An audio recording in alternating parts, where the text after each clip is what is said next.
Oh, I think we're live. Yeah, we're live. That question we ask every Sunday. We are live. Sunday. Happy Sunday, Facebook family. Join us. Okay. Jess is tagging us in a post. We're going to share it so you guys can watch, and hopefully we're of some use to the viewers tonight. Yep. And we got a big powerhouse here on tonight. Heavy hitter tonight. Heavy hitter, guys. Hitter. No pressure. Thanks, guys. Oh, sorry. No, never pressure. You're a natural. You're a natural. Absolutely. So we got Patrick Cronin here. I'm probably going to botch your title at ARC Behavioral, but you are the Director of Business Relations or something like that. That's not, listen, we do whatever there. right. That's close enough. Yes, that's it. That's perfect. So first I'll do the mission statement, and then we'll go into a little bit of your story, what you do now, all the amazing things you have your hands in, and just, how you give back, and you're another one of our resources. So absolutely. Greater Waltham Recovery Solutions mission is to create funds and awareness to connect people into treatment, recovery coaches in the community, accessibility to treatment for veterans, and scholarshiping people into sober living. Woohoo! Let's go. So if you got it and you want to support a good cause, please donate to us. Julie Bunch, she has the banking information. Also, Deb Moore has the banking information, and myself. I want to give a shout out to all the members of Greater Waltham Recovery Solutions, always hard at work. Deb Moore, Julie Bunch, our two founders, and our president and vice president. Obviously Jessica Grillo, our secretary. Kim, our social media expert, social media manager, and Linda, our assistant secretary, Richie, our lead wolf, Mandy, shout out to Mandy. She just got a promotion at the shelter in Lowell as a case manager, doing big things coming up in the treatment world. Shout out to you, Mandy. Awesome job. And then there's me. Then there's the low bottom feeder me. Yeah. Our amazing patient navigator who hits the mark anytime any of us turn to him and need someone who needs to get into treatment. Doesn't matter the insurance, anything like that. Mike can find you somewhere to go. And that is all free. So reach out to us. Thank you, Jess. Thank you. So let's talk about Patrick. I mean, this guy's been doing it for God knows how long. He just a huge resume, working in treatment, and probably just even prior to that. So tell us about your addiction story. Tell us about what got you here. Tell us about some of your troubles you had maybe as a youth or adolescence, and so on and so on. Tell us a little bit about how addiction has impacted your life. Thanks, Mikey. First, I just want to say thank you for having me on. It's an honor to be able to come on here and be a part of this show, especially with, I know you gave me this grand old entrance, but you guys do so much for the community too. So I appreciate, without people like yourself helping people every day, when we all are doing the same, like the right thing together, it kind of takes some off each other's plate, if you know what I mean. Absolutely. It's good to be on here. So a little bit about me. I got sober in 2005. God willing, in September I'll be hitting the big 1-5 a day at a time. 1-5. Wow. Good shit. So crazy to be going through all this during the COVID and all that kind of stuff, but it's just amazing to still be able to sit here and I don't I don't forget like that first day either, like getting clean. So it's very important. But before I did get clean, my world was pretty dark for I'd say a good 5 or 6 years. I got sober when I was 26, and prior to that, I did get raised in a good family that did give me morals and values at a young age. I believe at some point in my life I just kind of got it twisted. I think just the people I started putting myself around and the being riddled with fear, like, but telling everyone that, I'm not riddled with fear. The arrogance and ego of an alcoholic and a drug addict, like that was me, like long before I even picked up. So I wasn't okay who I was even, before I started using. But I wouldn't tell anybody that, and that kind of fueled the fire when I eventually did get involved in alcohol and drugs. It was kind of, with me, I started kind of later than a lot of people too. When I started going to fellowships and 12-step programs and treatment and rehabs and all that kind of stuff, it seemed like everybody like started using at the age of 13. I don't know if that's like a thing, but like just everyone's like, I'm gonna start at 13, or at least everyone says that's the magical number, lucky number 13. But it's that age that we're starting to figure out we're in middle school or right before getting into high school. And if we already have all those fears and that fear down insecurity, right? And then it just unleashes itself kind of at that age. Yeah. Maybe. I'm not a clinician, but Mike will back me up on that, I think. It's the truth. I mean, this clicks in school, and when I go and speak in schools, I always say that to them. I'm like, you guys, if they're in like 4th, 5th, 6th, 7th grade, I tell them, I'm like, you guys are entering the parts of your life in school that people are going to start judging you. There's going to be cliques in school. Kids are going to make fun of you for what you wear. Kids are going to make fun of you for the color of your skin. Like that all goes on. And drugs and alcohol seem to always be like the first thing that people go to. You know what I mean? It just does. And why I think I just started a little late was I think I just had a little bit of fear in my life from my mother and father. So I grew up in an Irish Catholic home. So Irish Catholic is like pretty scary, just them two together. my parents are like, they're great. They came over from Ireland, like 40 years ago, and they worked so hard to give me and my brother this amazing life, and they did. But they're still like Irish blood. They have like fire to them, right. around them. So you're like real deal Irish Catholic. You're first generation of your family to who migrated here from the motherland. Hold on, I have some comments for us before I get too caught up in listening and not paying attention to our Facebook feed. Sure. So Kathy Spencer Toronto says hello. She's one of our top, I think it's Debbie's sister. Thanks for always tuning in, Kathy. And giving us support. Teresa, Miss Mom. Teresa, happy Sunday, everyone, she said. Happy Sunday. I hope it's not, she's in Florida, right? She's in Florida, yeah. So not much hotter than here today. Well, it's nice. Olga Ann Castillo says hi, and she said, go Mandy, congrats. Kim G said, thanks, nice to meet you, Pat. Debbie says, good to see you, Patrick, thank you. Kathy says, hi, Patrick. Then Amanda Lawley says, hey, from the UK. Hey, over in the UK. Hey, over in the UK. It's amazing. You like that little yeah. Mandy said, hi, everyone. Love you all. And Michelle Manning said, hi, Jess. It's Michelle. Hi, Michelle. Nice to meet you virtually. Anyways. Thank you all for tuning in. Stay tuned in. This is going to be good. Hi, Mom. My mom just said hi. So hi, Nancy. And go on.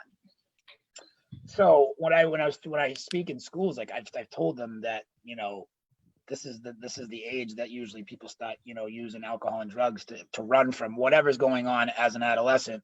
And for whatever reason, for me, because my parents were a little more strict than others.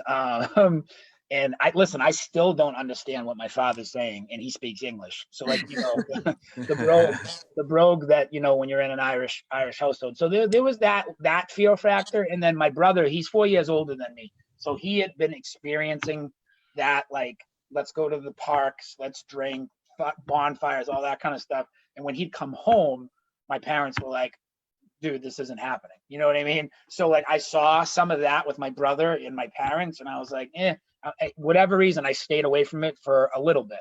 And just was like sports, school, chasing girls, like what you do in high school.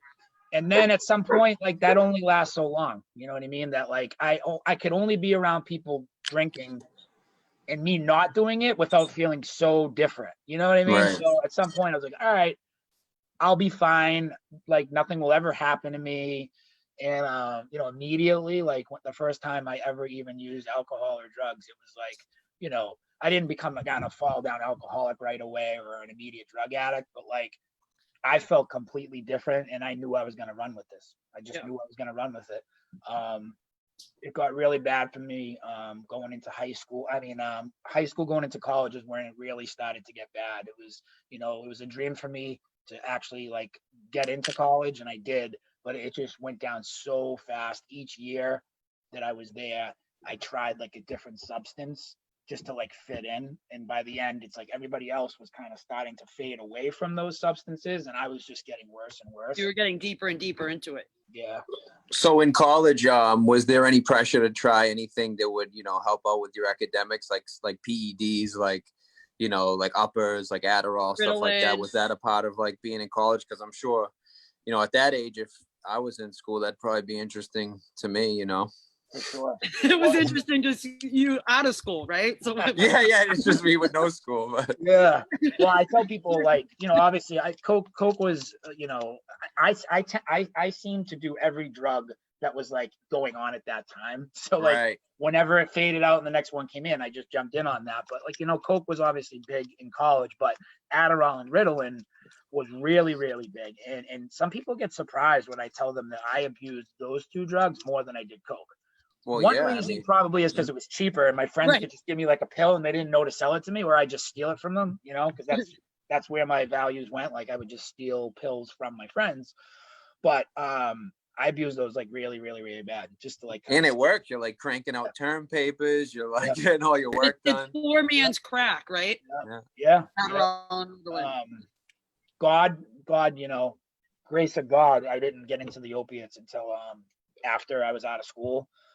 Which is kind of not, I guess, a common story. I think just these days, it's just they start younger and younger. I've been clean for a long time now. I think when I got clean, I think there was more people that were actually doing opiates between like 18 and 26. Yeah. And, of course, you still get the people that start really late. You hear this crazy story that someone started at 30. But I feel like way more, you know, way more addicts are like under 20, like starting real young. Yeah. But like that, like I said, that wasn't my case, and there was so many different reasons. But you know, every year got worse in college. I started stealing, you know, my mother's credit card from her pocketbook just to buy a paper online. You know what I mean? So like, it wasn't even like I was like stealing from my mother to buy the drugs, but like it all connected because I couldn't function in school. I knew I was gonna fail and my parents were gonna, you know, flip out. So I was like, all right, well, let me steal money from my mother to pay for a paper online so I can get through. So it's like that spiritual loss of values was happening, you know, before I even realized it.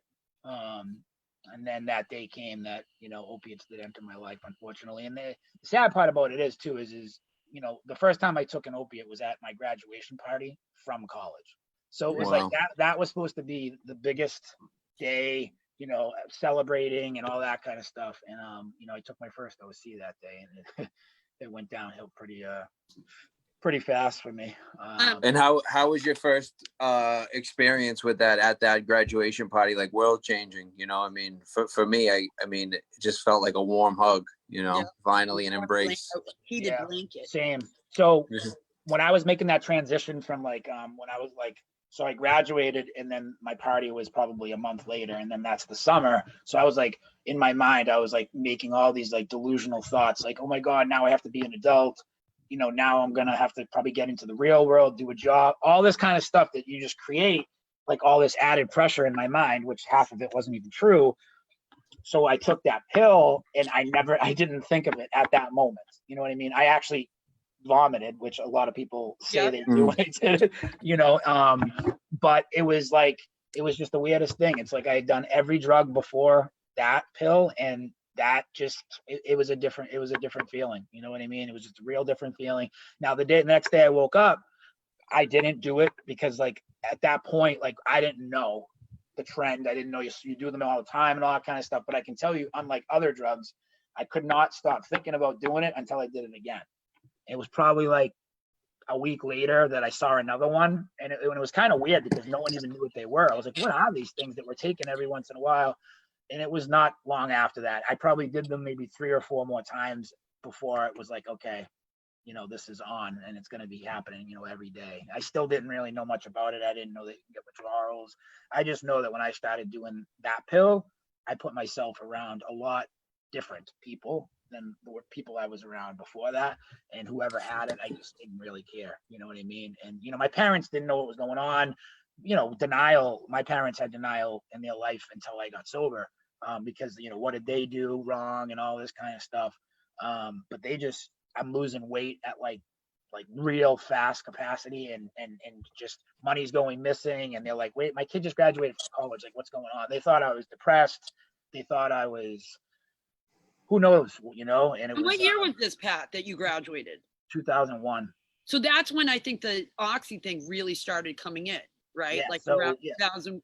Around here, this area, Boston, Charlestown, you know, Yep. cities, stuff like that. It was like 99, 2000, 2001. But like, even when they started coming around in 99, like that's when they just hit the streets. But our area, it really was like 2001. 2001, yeah. Because I think of when I graduated high school in 2006, like that's when the Oxys were really getting pushed in the suburbs. You know, it was, and I was talking to my mother-in-law about this earlier and stuff like that, that this generation, that these pills were so, and we all know, we go to the different conferences where these doctors were getting a kickback, right? Oh, yeah. All this, because all of a sudden it just exploded in these areas like where I grew up, Newton, you know, all over the place, that you would never think drugs would be. No. Right. It's just crazy. I was just curious because you said you got sober in 2005. So I was like, are you still part of like that Oxy generation? Oh yeah. Yeah. Well, really, yeah. I mean, really, it was like 97 to like, for like the inner city or even like the surrounding cities, like 97 to like 2000, like Pat said, 2002-ish was like the height. And then it was like a trickle. Then it was like a trickle down effect to the suburbs and like the more affluent communities. Yeah. Not a lot of people saw that era, which is kind of crazy. It wasn't like I tell people, it was like those stories that you hear about like the pharmacy robberies and the Charlestown, like that. I was like, because like I grew up and went to a good high school, good college, and then when I started doing OCs, you get caught up with the wrong people, and then you live a certain life, and you live somewhat of like what you think normalcy is. And then you like step into the OC world, and I just saw chaos, and I was like, this is crazy that this stuff really happening, you know? Tara Shannon said, my mom's from Ireland and she's 5'2" and she's old school too. Mikey likes, thank you so much. Thank you so much for all you do for others. And Pat, she said again, her mom's from Ireland and old school. I feel you. Your story is amazing. Thank you for sharing your experience, buddy. And Mandy said, oh, Pat, you're amazing. Thank you, Mandy. You're amazing. Hi, Tara. Your mom's a doll, by the way. I got a chance to meet her. Her mom is a sweetheart. And her dad, Irish too. Women are sweetheart. They are. And her. They're tough, those Irish, though. Oh, my God. I'm surrounded by them right now, and it's a little intimidating. I know if I didn't have my mother and father, I probably wouldn't even be sober either, to be quite honest. So Pat, did you realize your using was like problematic, like prior to like dabbling into OCs, or like with the credit card, like stealing the credit card and all that stuff? Did you realize it was problematic behavior, or was it still like a little bit like this is just a misunderstanding, or I'm gonna get through this? Right. So I would say, you know, not like the opiates for sure, and I think most people do agree. But prior to the opiates, the coke was actually a really bad thing. I definitely would consider myself a candidate for treatment for cocaine. With the cocaine, prior to opiates, and even like I had a real bad ecstasy stage. I don't even want to get into that because that's a weird drug. That was my first big drug. Was ecstasy. But I think the ecstasy. You were at the Avalon. You were at the Avalon. In the Rocks, taking. Yeah, I can picture that. I had the shiny gray shirts with the sparkles and glow sticks and all that stuff. I feel like that's the drug though that set me like into everything else. Me too. Once I hit that, I was like, well, you know. Yeah. But yeah, with the coke, it was, you know, showing up to people's houses at all hours of the night and not coming home for 5 days and just feeling like rotten dirty on that drug. I would definitely say that my parents started questioning me just about like what I was doing. They never thought drugs, which is crazy, but that's just how stigma is with addiction. But they were questioning me in general, just like where my life was going when I was doing coke. And I know that my friends were as well, but for some reason, just when I don't have a physical dependence on anything, it just didn't catch my mind just quicker as the opiates, you know. Absolutely. And I always say, you know, I'm lucky that I'm grateful I made it out alive, but I guess you can only say this probably when you get clean, but you know, if I didn't go down the road of opiates, I probably would have got clean a lot later, or Yeah. I'd be dead. Right. You know what I Right. mean? So, you know, that's the kind of the way that I look at it. I could be walking into some fellowship at 40 or 50, no knock on anybody that does that, but like I was in pain at 26 years old, like in pain. But I definitely had issues with everything, because when I was going back and forth getting clean, trying to get clean, or at least saying I was trying to get clean, I tried to do every other substance other than heroin, because I'm not that bad compared to heroin. I've been down the And same and road. you're still trying to cling on something to like escape the pain of reality. I get Not it. an alcoholic, I'm not this, I'm Yep. not that. And then I would use that other substance, and then the next day I'd be doing OCs or heroin. I'm like, what happened? You know? So. Yeah. Isn't that our mind can play tricks on us like that? Like, as long as I'm not doing this, you know, like as long as I'm not at my rock bottom, I can do coke, I can drink, I can sniff Xanax, I can do all that other stuff. Well, for me, it was like I was so afraid of like the chemical hooks, like the withdrawals. You know what I mean? Yep. Like not experiencing withdrawals. Like I'm good. Like as long as I don't have to go through the opiate kick, you know, I figured I'll use alcohol, I'll use Xanax, like you said. Yeah, and at least it's another substance to numb yourself. Taiwani, your fiance, sent a heart. So I'm glad I did her name correctly and everything. You did do it correctly. I think you got it right from the start. That's pretty crazy. Everyone botches it. I botch everything. I could botch Joe Smith sometimes. Vanderwood says hi, and then I got, let me see. Yep. So that's the comments. Perfect. So what else happened? So you got clean and sober in 2005. Yeah. You went to treatment. I did. Yep. Not the first time, or the second, or the third, or the, you know.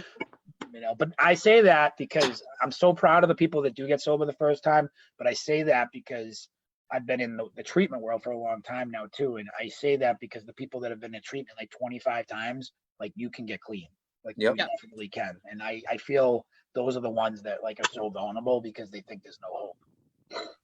So. That's a good point too, that it doesn't always have to be that first case. You know, I wasn't like that either. You know, Mike, I don't think you were either, right? No, it's dozens of times. I have a friend of mine who was in one facility. He was in Danvers Cab back in the day. He's clean now. He's been clean for a few years, at least 5 years. He's been admitted to Danvers Cab 111 times or so. And he's clean now. And he's clean now. Yeah, he got clean on like the 112th. That is some inspiration. 110 times. Yeah. And it just was that final time that. So if you're out there and you're struggling, it can take sometimes 110 times. You don't want it to. This is life or death, but don't think that you're like a lost cause if you have to keep going back into treatment, because that's not the case. Where there's breath, there's hope, right? Someone says that, right? Deb says that, yeah. Oh, Debbie, quoting you now. So you went into treatment. Yep. Final time. What do you think it was that was just? So I went to probably one of the strictest programs in the state. I say the country, because I had been in and out of programs, and I'm just an addict that like doesn't want to listen to anybody, thinks he knows everything. My ego, it was like this, but inside I was like that, you know what I mean? And I was just a little, like, literally, I probably had the mentality of like a 12-year-old, if I was lucky. And, you know, so this last time that my case managers, I was up at Lynn TSS, good old Lynn TSS. And, that's where I got clean. Nice. Yeah, that's the last place I ever was before the halfway house. They told me, they said, listen, why don't you just go somewhere that's gonna, like, they went over my history of like all the like defects of character, all like the, you know, spiritual loss of values I have like in my using. And they're like, okay, well, there's some programs that like kind of tend to be a lot more strict with that stuff. So why don't we send you there? And they said the South Shore House. And I was like, whoa, like that's a little much for me, you know? And then for some reason, obviously, you know, my higher power, something just clicked in my head and said, you know, God forbid you might get clean. You know, you actually might get clean if you go to a place like this. And, you know, my counselor looked at me he saw what I was thinking, and he said, you know what, you're not afraid to fail, you're afraid to succeed. And like, I'm getting goosebumps right now even thinking that, because it's like the best advice I ever got. This whole time I was trying to get clean, it wasn't about failing, it was about succeeding. Because once you succeed, responsibility comes with that, and you have to kind of be tested with, adversity and all that kind of stuff. And I never had that. I was a street junkie. I didn't know what I was doing for 5 or 6 years. And this counselor was like, listen, you're afraid to succeed, but there's going to be people there that are going to help you through this process. And it was the best, there was a lot of advice that I got was good, but that hit it on the nail. And I said, you know what, I'm just going to like surrender, and you guys drive the car, That sounded like one of Mike's one-liners. Oh, sorry. Well, no, I love it. I love what you said about like afraid to succeed, and like because of the responsibility that comes with that. Like now you're held to like a standard. Like now It's like I'm doing well now. I have no excuse for my poor decisions, my poor behaviors. Like I love that. For 5 years, people looked at me as a no good, bottom of the barrel drug addict that wasn't going to accomplish anything. So I was like, okay, this is my That's destiny. easy. It's very easy because of what you guys think. Now you're going to put me from that to this. And I was like, a lot of fear and anxiety. So it was great. And then I went to that house, and I don't know. The structure they set me up with, they broke me down to built me back up. And I just realized at some point my life was more valuable than what I was, giving it before. But I had to really take a look at what I was doing to try to get clean, and like what it really takes to get clean. And I just said, I'm going to just follow the people that have been doing this a long time. I jumped in people's back pockets. I humbled myself. It wasn't like, I have a college degree. I come from a good family, all this kind of BS. This guy told me at my first meeting in that area, he was like, you need to stay stupid around here. And I was like, you talking to me? You know what I mean? And he was like, if you think you know it all, you're never going to succeed here. You're just never going to. All that stuff is false pride and ego, and that's going to kill you. And I was just like, wow. They hit me with some heavy stuff pretty quickly. That's a good one, that you didn't meet that typical drug addict, right? Good family, all this stuff, college degree.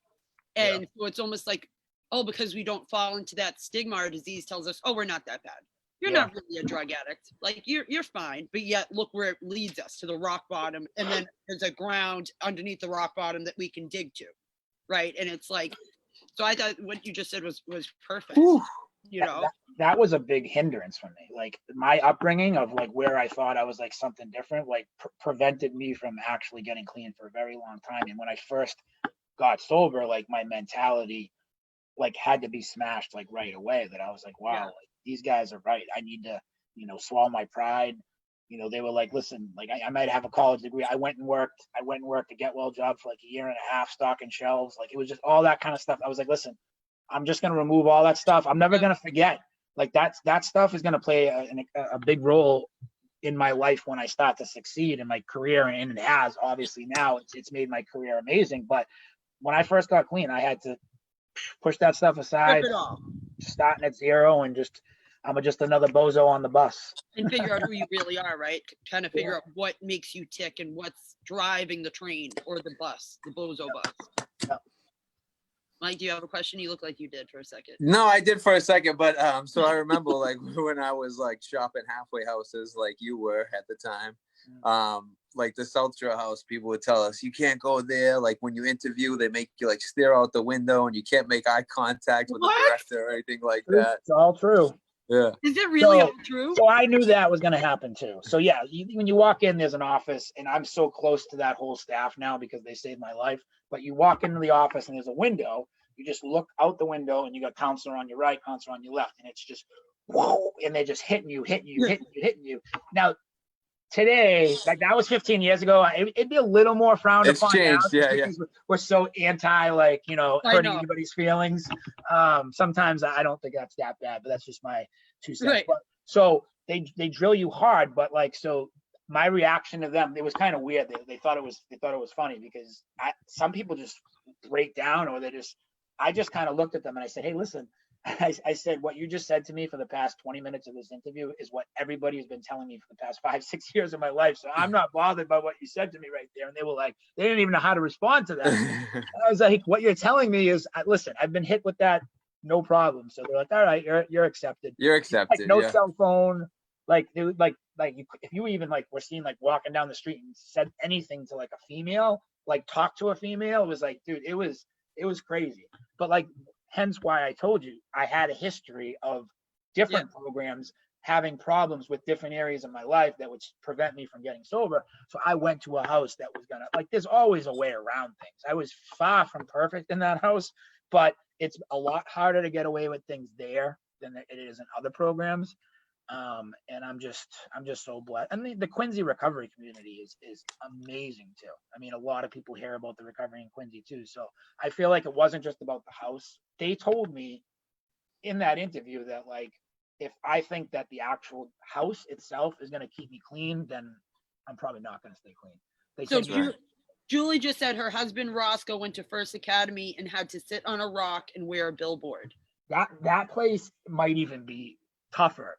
I know First Academy too, like, so he knows, like, so when people like, you know, go to kind of less structured programs and they're like, oh my God, I'm like, listen, it's so hard. Listen, you got it good. I went to the South Shore house, bro, you know. But yeah, it introduced me. It wasn't even just about like meetings or sponsorship and all that. It just taught me how to be like an adult again, like to go on a job interview. Yeah. Like they set me up with like a bank account, like college degree or not, when you're shooting heroin, you don't do that stuff. You don't have you know how many like overdraft fees I had to my bank account? Me too. This was back when you could like put a check in an envelope, and I would write IOU on an envelope with no check in it. I did it every like the $100 deposit out. Like it's you're right. Bank of America is the only bank account I could get a bank with when I got clean, and I still have them. Same bank, because I don't know if the rest of them, I've cleaned my wreckage, but I don't even know if they would let me go to them. But every single bank, I literally applied. Bank of America was the only one. That's the only one I can't. Every cell phone company too. I couldn't get a cell phone. If it's not broke, don't fix it. Just stick with it. Yeah. Yeah. But, so what prompted you to start like doing all the service work that you do and like bringing people along? And I'm sure like a 12-step fellowship impacted that, but I'm sure it's just not only that. So what impacted you to start bringing people and getting them help and being such a voice for recovering addicts? So going to 12-step fellowships, and I still do, but they, you know, I was around some good people at the time when I got clean. Is, you know, like you said, that like the OCs and the heroin were big, but that's when like everyone was dying in 2005, but like not really anybody cared. And when I say not anybody cared, of course people did, but not that many. Yeah. And I was taught to come outside the box, even in our literature, all that kind of stuff, is that, like, you know, give back to your community, give back to your community. So I actually got asked to speak at a Learn to Cope meeting kind of by accident. It wasn't, there was somebody that I knew was speaking at a Learn to Cope meeting. I didn't even know what Learn to Cope was. And she told me it was this parents support. And I was like, I think 2.5 years clean, something like that. And when you have that like fire, not like I don't have fire now, but you know the difference. 2 years clean, and you're you get dulled down a little bit. You gotta save everyone. I'm gonna save everyone. So so I showed up at that Learn to Cope meeting. I spoke, and it was literally the most powerful thing that like I had ever done. It was packed, and I never spoke to like I saw so many mothers crying, and I just was like, that's my mother. Right. So I just had this mentality of like, I want to get involved in other avenues of recovery, whether it's helping parents with the thought of hopefully my phone number will get in their loved one's hands so that I can help them. And because I stayed so involved in Learn to Cope, they started talking about like town hall meetings that were going on and opiate task force, like all that stuff those never existed back in the day. So they just started saying, hey, just show up, just show up, just show up. So I just started showing up to these like random town halls and like Joanne Peterson, Learn to Cope, opiate task force. And I was one of like the only people that was in recovery there, though. It was all like families that were affected, politicians, but no one like on our side. And people were approaching me saying, we need people like you, because how do we know how to help with this problem without your voice? Like, right. We only know what we think, and you know how that goes. They think they know more than we do. But I just started reaching out to my friends too and trying to rally people, and it just kept leading me into more and more stuff. And I jumped on coalitions, like and all that kind of stuff.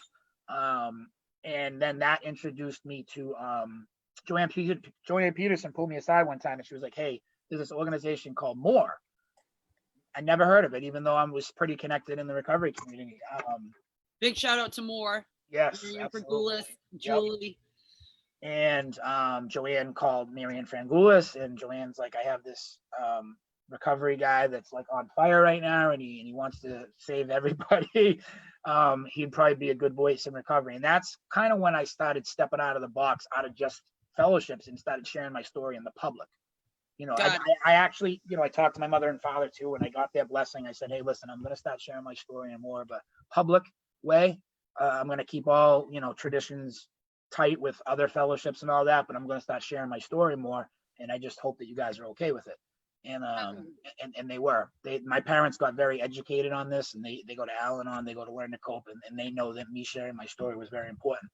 So then Marianne's kind of looked into it, and she needed a program coordinator, and that's really kind of where it started. I took the job there, and if you work for More, you're in this. You're everywhere. You're at the State House. You're running around crazy. And prior to working at More, I was back working what I went to school for. I was in finance, and it was paying my bills, but it's like, you know, if you're sober, and it just wasn't doing what I needed it to do inside. You know what I mean? So I left the business world to go over to work for More.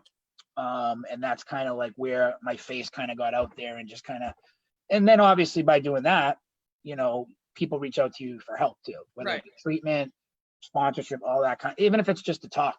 You know what I mean? Speaking of that, so we had a comment from Maura Smith saying her son needs a tough program like that. He's going to die. So Maura, reach out to any one of us. We can find you a program, or if you need someone to talk to, you know, we all are resources, Pat, Mike, any of us, just reach out to us, reach out to the page. Mike can maybe talk to him, or we can find him a place like that. So just please reach out. It's life or death. And then Peter Burke said, "Thanks to Pat for the good work he does, helping so many." What's up, Peter? Hey, Peter. Started with your foot. Am I freezing now? You're freezing up, but you're back. I think you're back. I'm back. Moving. Evie? We're good. You're moving. We're not freezing. So tell us a little bit about More and your Yeah, involvement with them. Yeah, that was amazing. And I was fortunate enough to be at More. I think More's been around forever, but More, when I was there, is when like started hitting its like pinnacle, where like everyone started knowing about More, because they got involved in More probably was running around for a while, and people either, Marianne can't ever be ignored. We know Marianne. No. She can't be ignored, but like I feel like politicians for so long weren't doing anything. Right. And I was fortunate enough to be at More when a lot of the change happened. The prescription monitoring bill that happened, we were the leader in advocating for that. We were Good Samaritan, right? the Good Samaritan law, like That's a big one. the Narcan push, that like everything was changing with Narcan. So many different things were happening and more. And I met the amount of politicians and senators and House representatives that actually really do care about us and like have a seat at the table, like, you know, Liz Malia, Senator Keenan, all those kind of people that really want to help people like us. I never thought I'd meet people like that, and like just shaking hands and just being around people like that in such important statute. Like I just never thought, and it was just to be part of More and doing that. It was amazing. And then More was part of, it was crazy when I did that billboard thing. I was just going to ask you, weren't you on a billboard? Yeah, so that's a probably big reason why I ended up at the treatment center, to be honest with you, because my face was just all over the place. But so Yeah, Governor like they're Baker, like, you're on a billboard, you're hired. Yeah. Right. So here you go. Governor Baker just made a big announcement that he was going to give all this money into promoting, you know, like the face of recovery, because, you know, the stigma that goes around it. And, you know, they did this big, huge interview process. And I always tell people, like, when I got interviewed to do that billboard campaign, I literally thought I was being interviewed by the FBI. Like the questions that they asked that, I was like the criteria, I was like, what is it? Like, am I applying for like college? Yeah, like it Bill, was What? like, Give us so like give it us was an you example. had to have, at least from what I got asked, it was like you had to have done Oxycontin, and the Oxycontin had to have led to heroin. It had to be between the ages of like 20 and 26. You had to have been into like a certain amount of treatments. Like it was just like this whole list, and it was like obviously I know why they Yeah. were like fitting the criteria, but like it was long. It was like a 10-minute long like interview too. Like 10 minutes might not seem long, but if it's just questions, it's long. It's long, yeah. So I never really thought anything about it, but obviously working at More is a big reason why I end up doing it. Like if it wasn't for More, I wouldn't have even ever been recognized, and I'll be forever Right. grateful for More. But yeah, it was amazing to do something like that, and I was with other people in recovery that got to do that. We did like these commercials on the radio about like stigma and addiction and recovery, and it was just I don't know, those 3+ years, maybe 4 that I was at More, like that was like just a part of my recovery that like it took me to the next step, It sent you on this journey. Yeah. Right.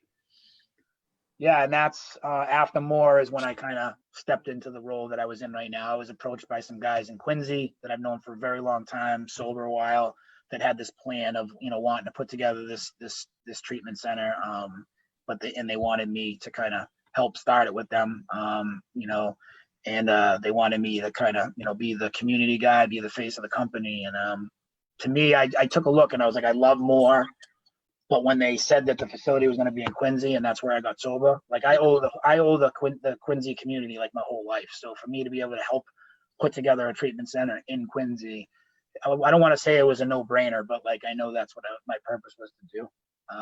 So I left More and went over to start that facility called Northeast Addictions. And no matter what's happened since I've gotten clean and after I left More, I've never left the advocacy world. I didn't want to do that. Like even when I got into treatment, I said, listen, because I worked in treatment at Spectrum for years too. It wasn't like full-time or anything like that, but I've always had a little bit of treatment. And I said, if I'm going to go back to the treatment world, like I don't want to leave the advocacy world and just kind of sharing my voice in recovery and just watching other people grow. So I've been fortunate enough that like I was kind of told that like whatever piece I am at Northeast, I'm going to have 1,000 different roles because we've been growing, is that I'm always going to be able to do this kind of stuff, and I said I don't want to ever not. I said if that was ever told to me, I would have to Leave.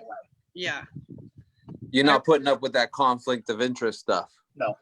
You're just gonna. Yeah, I Which like many that. people have to, like, I shouldn't say have to. They do, and they don't have to when they get into this field. And I've been fortunate enough to have been coached by a lot of different people working in this field. Like, don't lose your recovery in this field. Right. Don't let money get to your ego. Don't let don't get shady in this field, which a lot of people can, and just stay connected to your support group in recovery. You know what I mean? And just because I work in treatment, like I still go to meetings, I still do what I gotta do, You gotta keep it separate, and that was something we have to figure out, right? I've seen so many good people fall from working in this field. And I think it just kind of swallowed them up, and it's tough. But I'm just blessed, that I'm still here today doing this. And we got to realize that working in recovery isn't our recovery. Like you said, no. We keep our recovery on point, because if we can't help ourselves, we can't help anyone else.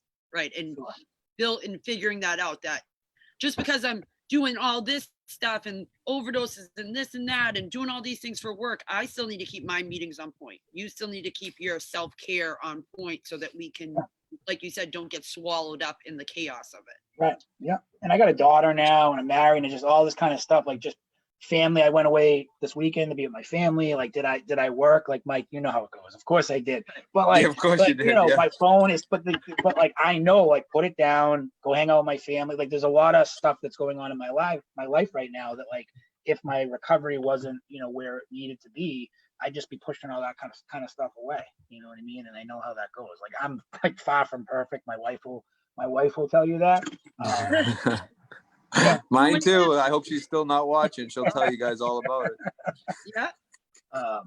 So but even being asked to do stuff like this, like what it does for me is, like, I always tell people, it's like, you said thank you to me for like being on, but I say thank you to you because like this helps me get another day of sobriety, Yeah, and as much as like we may not want to do it initially, like once we're done with it, you're gonna feel unbelievable, you know, and that's just how it goes. It's like, because this is like where the real magic happens, like when you're doing it just to help somebody else, not to like line your pocket. You know, what we do for a living isn't synonymous with recovery because we're getting paid for it. We're taught in recovery to do things for altruistic purposes, you know, and to just give back without expecting anything in return. So they can't coexist. We can't we can't be dependent because we work in treatment. No, we can't be dependent on that as our recovery because it's far from that. Right. Absolutely. So tell us about your role and like what you do and like some of the nuances of what you do at Northeast. Nuances. That's a good I like word. that word. Yeah. So Nuances.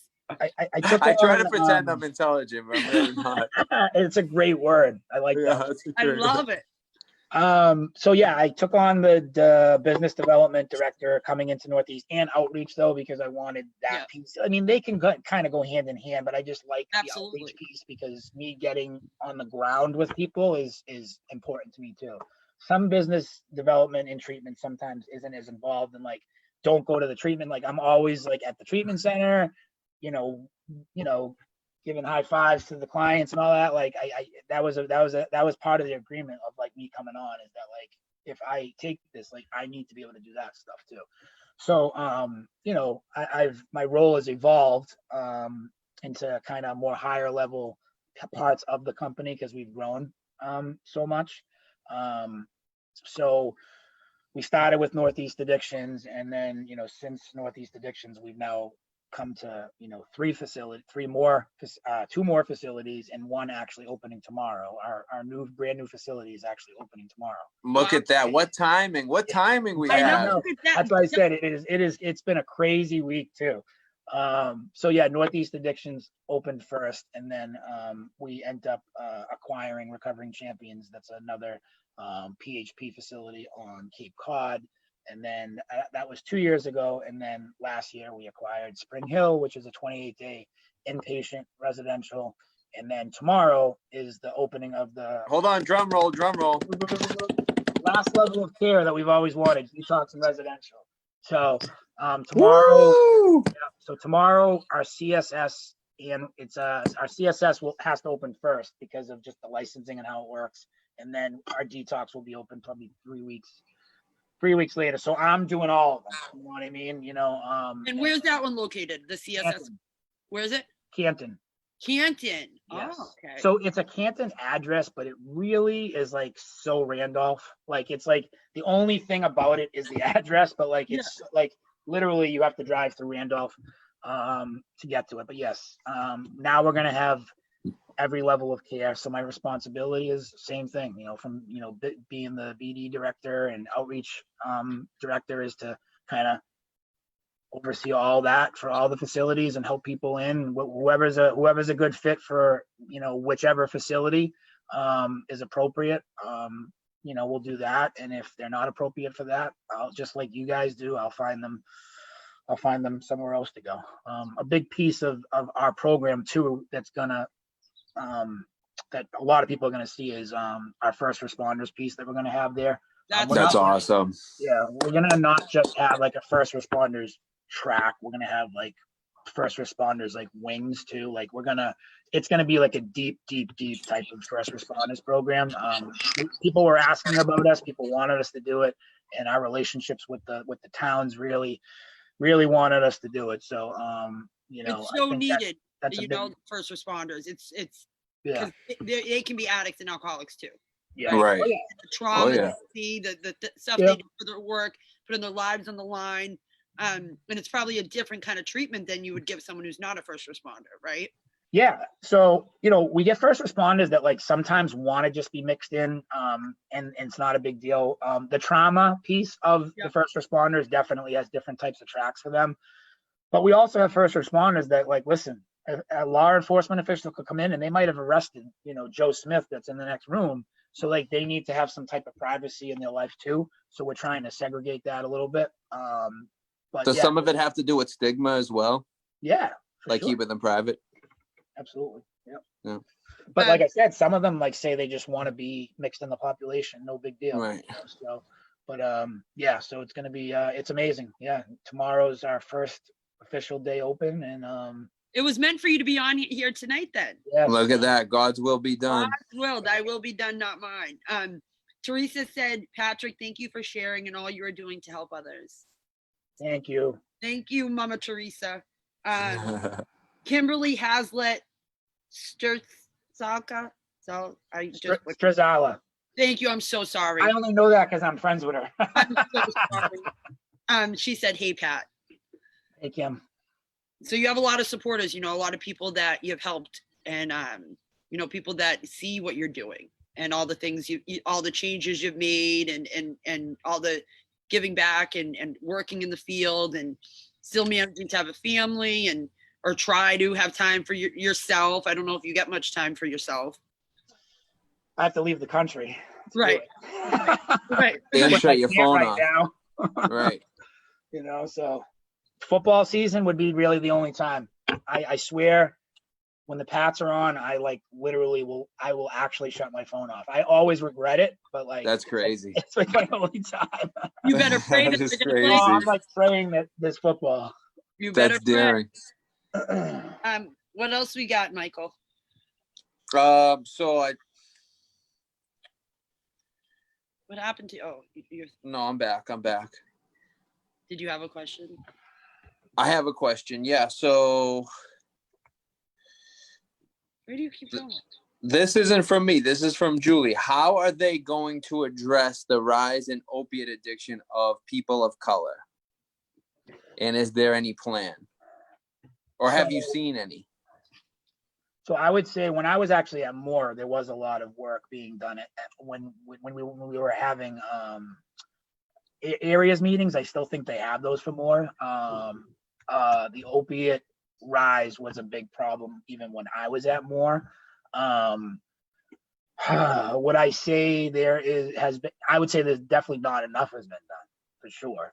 And then, should more be done? Of course there should be. I think that because of everything that's going on with the COVID and then protests now and, all that kind of stuff, I think that, I don't know if things are being put on the back burner and they're going to use that as an excuse to not do something right now. But I definitely think that how we always saw it is the more people you can get out there.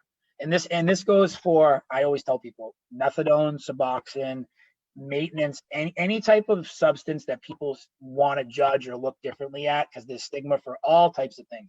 There could be stigma for all types of medications. The more people that we get to step out of the box and share their story about that situation is where there's going to be change. So the more people that we have of different ethnic backgrounds, boom, yeah, nailed it. Show up to an event they have. So when I was at Moore, I would rally my friends, especially the ones in fellowships. They thought that they really couldn't come outside the box, and they really didn't read the literature enough to know that you can go out there and you can share your story all you want, no matter what fellowship you're in. So I think educating different backgrounds and the ethnic communities too, to let them know that if we don't have their voice at the table, people are not going to do anything about it.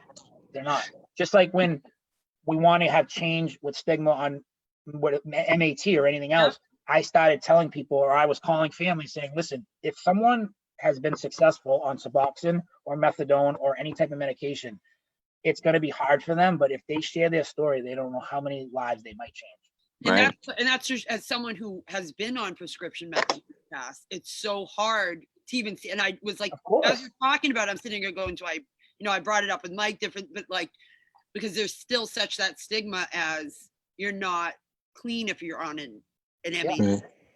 And that's why people that are on MAT or people of color, they should be more of a voice in the community rather than confined to church basements. And we can do better. We need to get them out. We as a community that's not in that ethnic background probably need to do better in finding that. Inviting, That's a really good point. Julie actually said, this is Julie, Pat did a kick-ass, she swore, so I'm swearing. She swore in her thing. Wow, she's swearing, she's out. She's kicked out of the team. Kicked out. She said, Pat did a kick-ass intervention for me, and to this day, my niece is still growing. Can't thank him enough. So you do some intervention work too. Yeah, yep. Yep. So you hit it all. So you do the outreach, you do the business development, you're in 12 steps still, and you do the interventionist, right? Did I miss anything? All the That's it. Whatever. You a clinician too? No, you know why I'm not? Because too many boundaries. Too many guidelines, right? Right. You know what? If someone needs help, I want to help them, and I'm not going to have this paper stuff telling me that I can't do that. So that's right.